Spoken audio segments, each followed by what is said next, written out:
jaalala na fudhate sokke.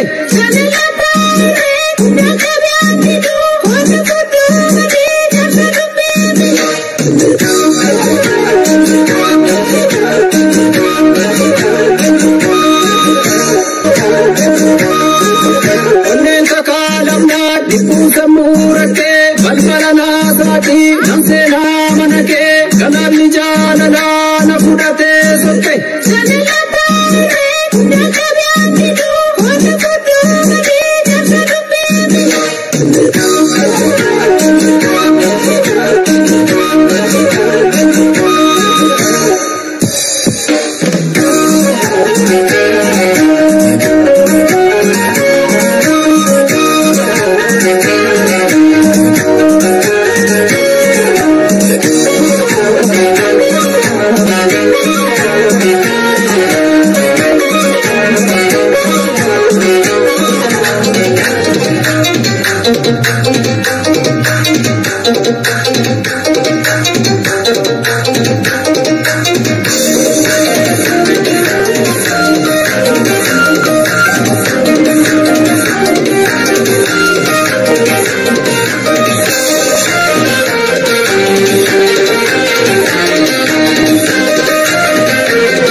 Yeah.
Abdurrahman Kadir jiraata elementi koree community Oromoo keessattis nama qooda qabu yeroo hedduu nama waa'ee dhimma Oromoo irratti dalagaa turee ulfina qabudha. Itti dabalee ammoo qophiin har'a ta'aa ture kun feestivaalii Oromoo yookaan seenaa Oromoo tatamitiif tarra jirtu san mul'isuudhaan abiyyatti qophii jiru kanarraa maaliif ta'aa jira maaltu ta'ee jira? Hedduu galatoomii gaaffiin kun gaaffii ajaa'ibaati gaaffii asitteetti yeroo isaatitti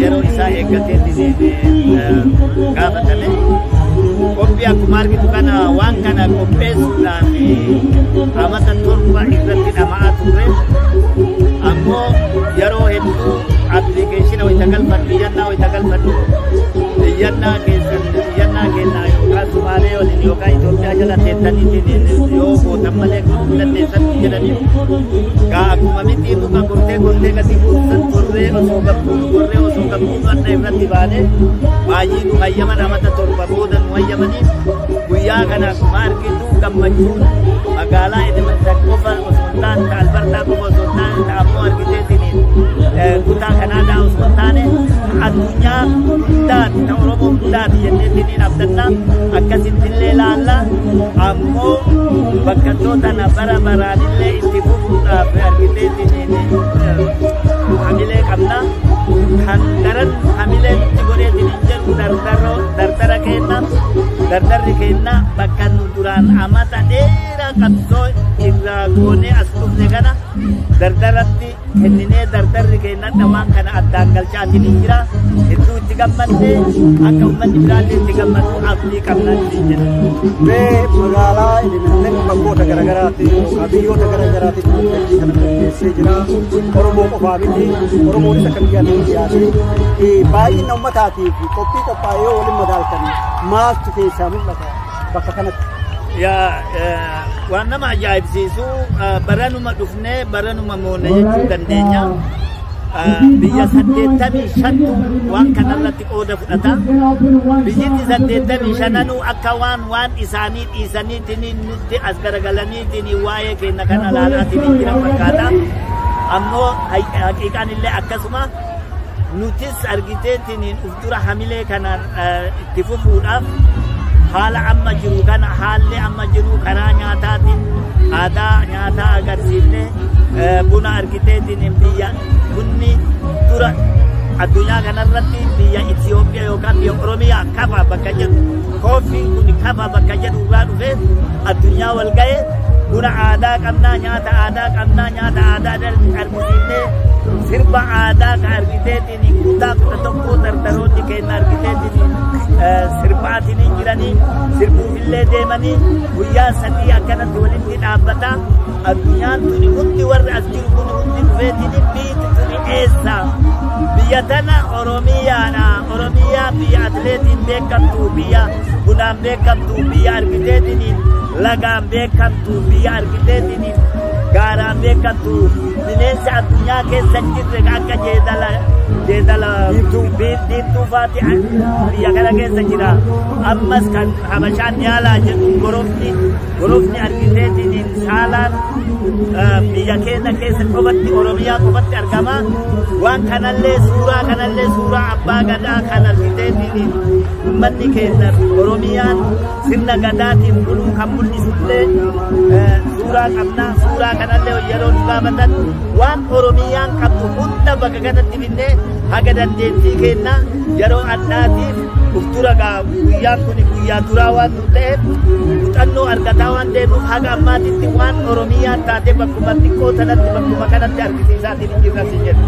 Bareeda hedduu galatoomii Abdurrahmaan Kadiiri borullee as jirraa deebii keenya dhuunfaa garuu bakka kanatti argamnee bal'inaan waan amma godhamaa jiru kana mul'ataa jiru kana gochuun milkaa'ina guddaadhaa akkatti jettee bakka jaallattaa jiru illee itti deebisee ammoo gaabii sii qabu ummanni as golga'e kan biyyaas ta'ee ummanni biraa daawwataa jiru kanarraa hammam gammachuu qaba sinoo hedduu gammadan ummanni Oromoo silaa bakkuma jiru sirbaa jira bakkuma jiru taphataa jira uffata bakkabu ummanni ummata akkanatti sirbu kana argee as garagalee waliin faranjiin illee waliin dhiichisaatiin hin jirtecha maaliif taphni keenya ka aadaa kun nama hunda waan hawatee ofitti qabee waan namuu akkuma reefi jedhe san kan ofii dagatee bira dhufeetiin wajjin taphataatiin jira gammachuu guddaadha durallee kana daran akka ta'ullee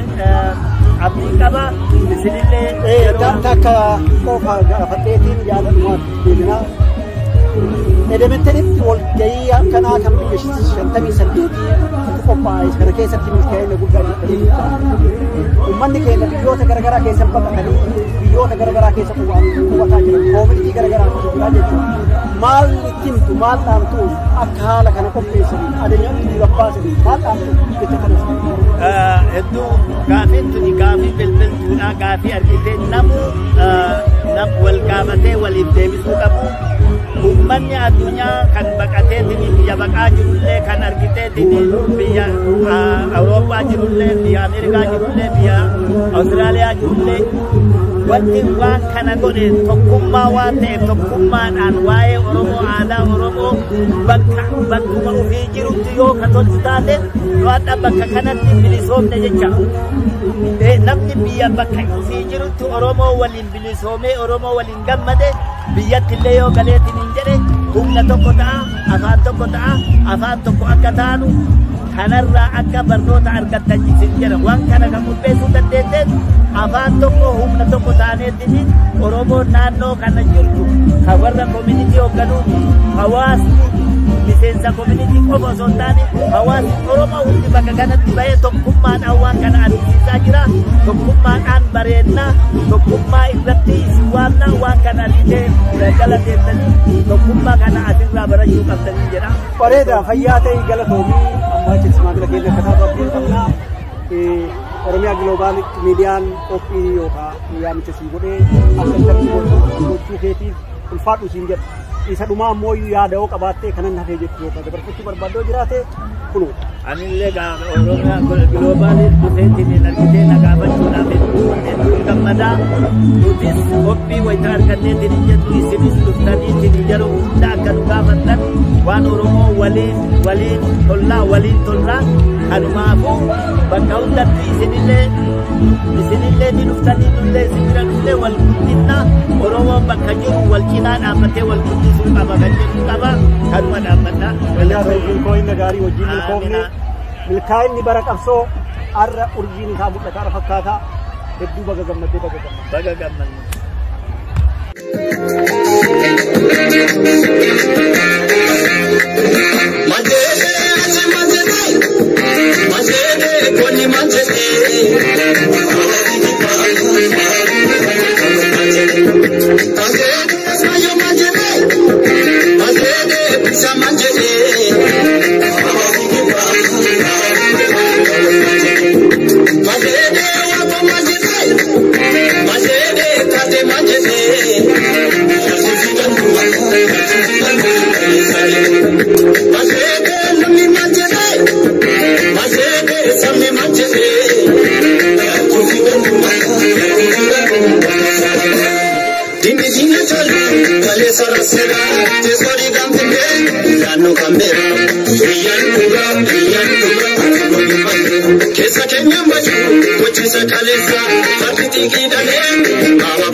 So now what's going to be coming up is called Shagoye. Can everybody say Shagoye? Shagoye. This side, can you guys say Shagoye? Oh, how about this side? How about this side? Oh, it's gonna be your turn, guys. Shagoye! Wow, so I'm just gonna say some stuff about Shagoye Hararge. The dance of Afran Kallo, Itu and Humbana of Oromo clans from Eastern Oromia, the heartland of fruits, vegetables, Kahat and quality organic of coffee. Like I told you guys, Oromia is the origin of coffee. Oromo, the great nation of Africa with beautiful and friendly people. The Oromia, the homeland of indigenous democracy and organic coffee. So, are you guys ready? Come on, one more time. I can't hear you. Let's go. 1, 2, 3, go.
Chawal abnare,